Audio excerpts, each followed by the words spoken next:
હવનું કર્યું હવનું ભોગો મારે ભોગવવાનું નહીં હો. જેવું કરશો એવું તમને મળશે.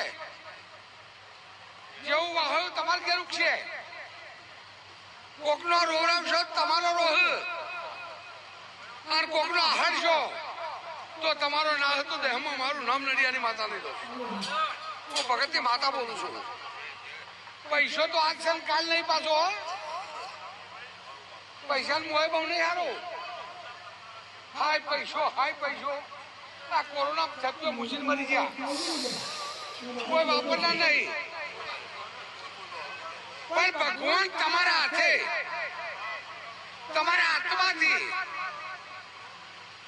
અને આત્મા જગાડી અને 5 રૂપિયા કૂતરો કબૂતરો ગાયો હારા જગ્યાએ વાપરશો તે ઉગન્યા કરશે.